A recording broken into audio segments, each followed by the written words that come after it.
നമസ്കാരം. അന്തരിച്ച കലാകാരൻ ശ്രീ സലിം കുമാറിന് ആദരാഞ്ജലികൾ അർപ്പിച്ചുകൊണ്ട് ഇന്നത്തെ വിഷയത്തിലേക്ക് കടക്കാം. നെടുമങ്ങാട് അമ്മയുടെ പങ്കാളിയുടെ ക്രൂരമർദ്ദനത്തിനിരയായി കൊല ചെയ്യപ്പെട്ട ആ കുരുന്നിനെ നമുക്കാർക്കും മറക്കാൻ സാധിക്കില്ല. ആ കുരുന്നിൻ്റെ വേദനയും നിസ്സഹായതയും നിറഞ്ഞ ആ മുഖം നമ്മുടെ മനസ്സിൽ നിന്ന് ഒരിക്കലും മായുമെന്ന് തോന്നുന്നില്ല. ആ ഒരു കൊലപാതകത്തിന് ശേഷം, ആ വാർത്ത അറിഞ്ഞതിന് ശേഷം മനസ്സ് തുറന്നൊന്ന് ഒരുപക്ഷെ ചിരിക്കാൻ പോലും സാധിക്കാത്തവരാണ് നമ്മളിലേറെ പേരും. പക്ഷേ എനിക്ക് ഒരുപാട് സന്തോഷം തോന്നിക്കുന്ന ഒരു കാഴ്ച, ഈ വേദനയ്ക്കിടയിലും മനസ്സിന് ഒരാശ്വാസമാകുന്ന കാഴ്ച ഇന്നലെ കാണാനിടയായി. അത് നിങ്ങളുമായി കൂടി പങ്കുവയ്ക്കാമെന്ന് കരുതി.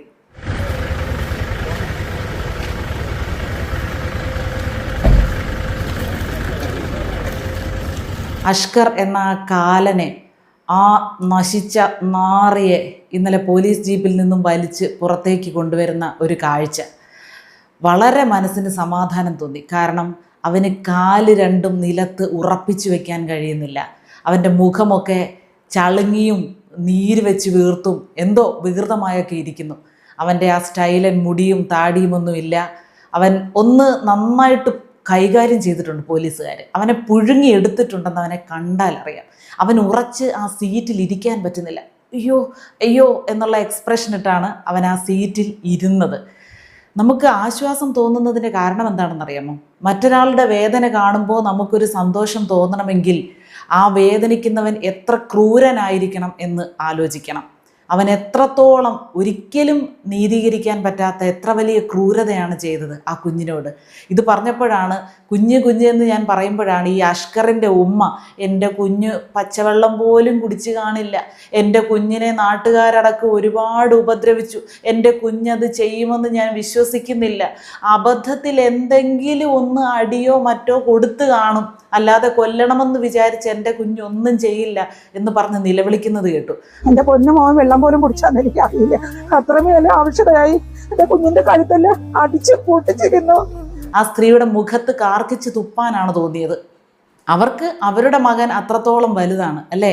അതുപോലെ വിലപ്പെട്ട ഒരു ജീവനെയല്ലേ അവനും ഇല്ലാതാക്കിയത്. എന്നിട്ട് നിന്ന് മകന് വേണ്ടി ന്യായീകരിക്കുന്ന ഒരമ്മ. പൊന്നു മോൻ അങ്ങനെ ചെയ്യില്ല. ഞാൻ എപ്പോഴും പറയുന്നു, എൻ്റെ പൊന്നു മോനെ കൊച്ചിനെ കൊല്ലില്ല. അത്തരം കാഴ്ചകളെ അറപ്പോടുകൂടിയേ നമുക്ക് നോക്കിക്കാണാൻ പറ്റുകയുള്ളൂ. അവിടെയൊന്നും ഒരു അമ്മയുടെ വേദനയ്ക്ക് ഒരു സ്ഥാനവുമില്ല. അവരൊരു യഥാർത്ഥ അമ്മയാണെങ്കിൽ അവൻ ശിക്ഷിക്കപ്പെടണം എന്നേ പറയുകയുള്ളായിരുന്നു.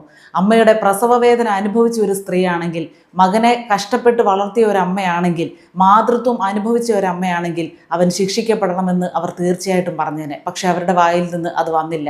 മകനെ ന്യായീകരിച്ച് തള്ളുന്ന ആ തള്ളയെ കണ്ടപ്പോൾ അങ്ങേ അറ്റത്തെ അറപ്പും വെറുപ്പും തോന്നി. അവരുടെ മുഖത്ത് തുപ്പാനാണ് തോന്നിയത്. അതെനിക്ക് ഉറപ്പാണ്. ഈ ലോകം മൊത്തം പറഞ്ഞാലും ഞാൻ വിശ്വസിക്കില്ല. ആ രണ്ട് നാശങ്ങളും, അതായത് ഈ അഷ്കറും മൗനസമ്മതം കൊടുത്ത അവൻ്റെ പങ്കാളി ഈ കുരുന്നിൻ്റെ അമ്മയും, അമ്മയെന്ന് അവളെ വിശേഷിപ്പിക്കാൻ പറ്റില്ല, പക്ഷെ അങ്ങനെ പറഞ്ഞാലല്ലേ നമുക്ക് മനസ്സിലാകുകയുള്ളൂ ആരാണെന്ന്. അതുകൊണ്ടാണ് അങ്ങനെ വിശേഷിപ്പിക്കുന്നത്. അവർ രണ്ടുപേരും ഇന്നലെ മൊഴി കൊടുത്തിട്ടുണ്ട്. ആ നരകങ്ങൾക്ക് യാതൊരു മനപ്രയാസവും ഇല്ല, ഒരു ബുദ്ധിമുട്ടും ഇല്ലാതെ വളരെ കൂളായിട്ടാണ് അത്രേ പോലീസിന് മൊഴി കൊടുത്തത്. മൊഴി കൊടുത്തത് എന്താണെന്നൊക്കെ നിങ്ങൾ അറിഞ്ഞു കാണും അല്ലേ? ആ പാവത്തിൻ്റെ 1.5 വയസ്സേ ഉള്ളൂ മരണപ്പെടുമ്പോൾ. അതിന് മാസങ്ങൾക്ക് മുമ്പ്, ആ 1.5 വയസ്സിലേക്ക് എത്തുന്നതിന് മുമ്പ്, 1 വയസ്സിലും 1 വയസ്സ് തുടങ്ങുന്നതിന് മുമ്പും ഒക്കെ തന്നെ അത് ക്രൂരമായി മർദ്ദിക്കപ്പെടാൻ ആരംഭിച്ചു എന്ന് വേണം കരുതാൻ. മാസങ്ങളായിട്ടുള്ള മർദ്ദനം. ഇവർക്ക് ഇവരുടെ സുഖജീവിതത്തിന്, ഇവരിഷ്ടപ്പെടുന്ന രീതിയിൽ ജീവിക്കാനുള്ള ഒരു സാഹചര്യം ഈ കുഞ്ഞ് കാരണം ഇല്ലാതാകുന്നു. കുഞ്ഞാണ് അതിന് തടസ്സം എന്ന് കണ്ടാണ് അതിനെ ഉപദ്രവിച്ചു കൊണ്ടിരുന്നത്. കുഞ്ഞ് ഹൈപ്പർ ആക്റ്റീവാണ് അത്രേ. 1.5 വയസ്സുള്ള ഒരു കുഞ്ഞിനെ എന്തുമാത്രം കുസൃതി കാണും, അടങ്ങിയിരിക്കില്ല. ഇതൊക്കെ കുഞ്ഞുങ്ങളെ വളർത്തിയവർക്കും കുഞ്ഞുങ്ങൾ വീട്ടിലുള്ളവർക്കുമൊക്കെ അറിയാം, നമുക്കെല്ലാവർക്കും അറിയാം. ആ കുഞ്ഞ് അടങ്ങിയിരിക്കാൻ വേണ്ടി അതിൻ്റെ കാൽപാദത്തിലെല്ലാം ലൈറ്ററും സിഗരറ്റ് പുകച്ചതുമൊക്കെ കൊണ്ട് പൊള്ളിച്ചു. ഇതൊക്കെ കൊണ്ട് പൊള്ളിച്ച് അതിനെ അടക്കിയിരുത്താൻ വേണ്ടി, കാലിൻ്റെ പാദം പൊള്ളി കുടുന്നാൽ പിന്നെ നടക്കാൻ പറ്റില്ലല്ലോ. എന്തൊരു ക്രൂരതയാണ്! മനുഷ്യൻ ഇങ്ങനെയൊക്കെ ചിന്തിക്കാൻ കഴിയുമോ? നരകം ഇവിടെ തന്നെയാണ് കേട്ടോ. മരിച്ച് ഇനി നരകത്തിലൊന്നും ആരും ചെല്ലണ്ട. ഇവിടെ തന്നെ ഉള്ളവരാണ് പിശാചുക്കളും. പിശാചുക്കളെ കാണാനും ഭൂതത്തിനെ കാണാനും ഒന്നും പരലോകത്തോട്ട് പോകണ്ട. നമ്മുടെ നാട്ടിലൊക്കെ തന്നെ, നമ്മുടെ ചുറ്റുവട്ടത്തൊക്കെ തന്നെ ഉണ്ട്. ദൈവങ്ങളും പിശാചുക്കളും എല്ലാം ഇവിടെ തന്നെയാണ്. ആ കുഞ്ഞിനെ അതുപോലെ ചെയ്തു, അതുപോലെ ദ്രോഹിച്ചിട്ട് അതിനെ ഒരുപാട് ക്രൂരമായിട്ട് മർദ്ദിക്കുകയും ചെയ്തു. അതിൻ്റെ കൈ രണ്ടും ഒടിഞ്ഞിട്ട്, സൈക്കിളിൽ നിന്ന് വീണ ഒടിഞ്ഞെന്നാണ് വീണ്ടും ഈ നാശങ്ങൾ പറയുന്നത്. അങ്ങനെ ഒടിഞ്ഞിട്ടാണെങ്കിൽ പോലും 12 ദിവസം അതിനെ ആശുപത്രിയിൽ കൊണ്ടുപോയില്ല. കൈ ഒടിഞ്ഞ അവസ്ഥയിൽ എന്തൊരു വേദനയും നീറ്റലും ആ നീരിൻ്റെ ബുദ്ധിമുട്ടുമൊക്കെ ആ കുഞ്ഞ് അനുഭവിച്ച് കാണും. 2 കൈയും അതിന് വായ തുറന്ന് പറയാൻ പറ്റുമോ? ഈ നരകങ്ങളുടെ നാക്ക് തുടങ്ങി ഏതൊക്കെ അവയവം കൊണ്ട് തെറ്റ് ചെയ്തോ അവിടെയെല്ലാം പുഴുത്ത് അതിൽ നിന്ന് പുഴു ഇറങ്ങുന്ന രീതിയിൽ ഈ നാശങ്ങൾ കിടന്നിട്ടേ ഈ ലോകത്ത് നിന്ന് വിട പറയത്തുള്ളൂ. അത്രത്തോളം ക്രൂരതയാണ് പുറത്ത് വന്നുകൊണ്ടിരിക്കുന്നത്. ആ നാശങ്ങളുടെ വായിൽ നിന്ന് തന്നെ ഇതൊക്കെ വരികയാണ്. അവരതിനെ ആശുപത്രിയിൽ കൊണ്ടുപോയില്ല 12 ദിവസം. അവസാനം കുഞ്ഞിന് തീരെ വയ്യാതെ വന്ന് അത് അലമുറയിട്ട് കരഞ്ഞ് അങ്ങനെ എടുത്തുകൊണ്ട് പോവുകയായിരുന്നു. അങ്ങനെയാണ് പ്ലാസ്റ്റർ ഇട്ട് അവൾ പല്ലും കാണിച്ച് ചിരിച്ചുകൊണ്ട് ആ കൊച്ചിനെ പിടിച്ചുകൊണ്ട് നിൽക്കുന്ന ഒരു വീഡിയോ ഒക്കെ നമ്മൾ കണ്ടല്ലോ. ആ ചിത്രത്തിൽ പോലും, ഈ കുഞ്ഞിൻ്റെ പുറത്ത് വന്ന ചിത്രങ്ങളിലൊന്നും ആ കുഞ്ഞ് ചിരിക്കുന്നത് നമ്മൾ കാണുന്നില്ല എന്നുള്ളതാണ്. ചിരിക്കാൻ മറന്നുപോയ ഒരു കൊച്ചു കുഞ്ഞ്. സാധാരണ കൊച്ചു കുഞ്ഞുങ്ങളെയൊക്കെ നമ്മൾ എന്തെങ്കിലും പറഞ്ഞു എടുക്കുകയൊക്കെ ചെയ്യുമ്പോൾ അതുങ്ങൾ നിഷ്കളങ്കമായിട്ടൊന്ന് ചിരിക്കും അല്ലേ? ആ ചിരിക്ക് കൊടുക്കണം പൈസ. പക്ഷേ ഇതിൻ്റെ മുഖത്ത് ചിരിയില്ല. അതിൻ്റെ കണ്ണുകളിൽ അറിയാം അത് അനുഭവിച്ചുകൊണ്ടിരിക്കുന്ന വേദന.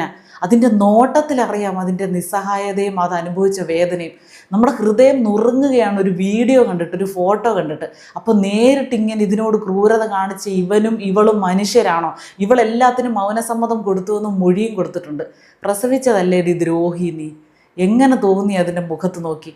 എന്നിട്ട് ഇതിനെ കുറേ ദിവസം ഇങ്ങനെ ഇട്ട് അനുഭവിപ്പിച്ചിട്ട് ഒരുപാട് മർദ്ദിച്ചിട്ട് ഇവർ മധുര വരെ ബസ്സിന് കൊണ്ടുപോയി.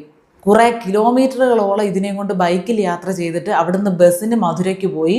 അപ്പോഴൊക്കെ ഈ കൊച്ചിന് ഇൻഫെക്ഷനായി, ഇതിന് തീരെ വയ്യാതായി. തിരിച്ചു അങ്ങനെ തന്നെ മധുരയിൽ നിന്ന് ബസ്സിന് നാട്ടിലേക്ക് എത്തിയപ്പോഴത്തേക്കും കുഞ്ഞിന് പനി അങ്ങ് കൂടി, തീരെ വയ്യാത്ത ഒരവസ്ഥയായി. ആ അവസ്ഥയിലാണ് കൊച്ചിന് വായിലേക്ക് ആഹാരം തള്ളി വായിൽ വെച്ച് കൊടുക്കുന്നത്. അതിന് കരഞ്ഞപ്പോൾ, അതിൻ്റെ ബുദ്ധിമുട്ട് അതിനറിയാം, വാമിണ്ടാ പ്രാണി.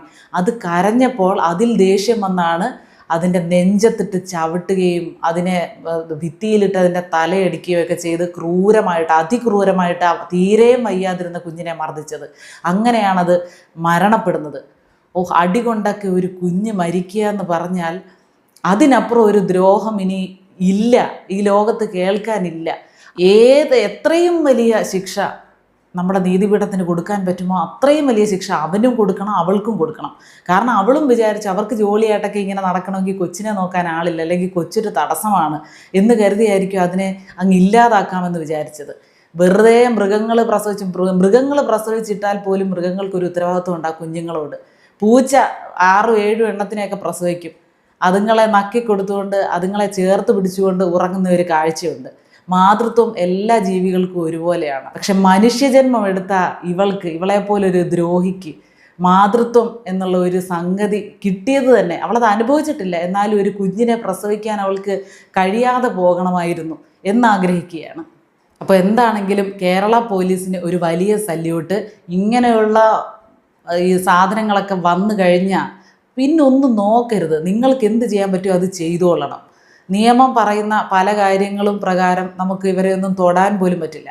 അവിടെ നാട്ടുകാർ തടിച്ചുകൂടി അവർ കാണിച്ച പരാക്രമം എന്താണെന്ന് നമ്മൾ കണ്ടതാണ്.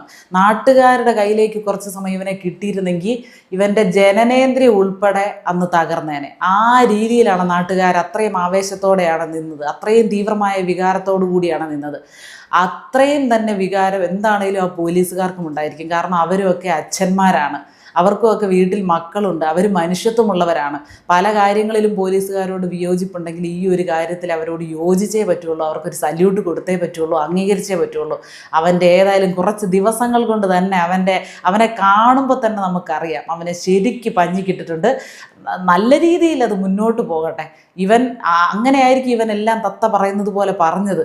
ശരീരം പുഴുക്കാൻ തുടങ്ങുമ്പോൾ ആദ്യം പുഴുക്കുന്നത് ഇവൻ്റെ വിരലുകളായിരിക്കും, ആ കുഞ്ഞിനെ ഉപദ്രവിച്ച ആ കൈയായിരിക്കും. ഇതൊക്കെ നമ്മൾ മനസാക്ഷിയില്ലാതെ പറയുകയാണെന്ന് വിചാരിക്കരുത്, പറഞ്ഞു പോവുകയാണ്. കാരണം മനസാക്ഷിയെ മരവിപ്പിക്കുന്ന ക്രൂരതയായിരുന്നു ആ കേട്ടത്. ഏതായാലും കണ്ട കാഴ്ചയെ എനിക്ക് സന്തോഷം. നിങ്ങൾക്കും ഒരാശ്വാസം, ഒരു സന്തോഷം ഈ വേദനകൾക്കിടയിലും അത് പകരുന്നുണ്ടെങ്കിൽ അതാവട്ടെ എന്ന് കരുതിയാണ് നിങ്ങളുമായി കൂടി ഈ വിവരം പങ്കുവച്ചത്.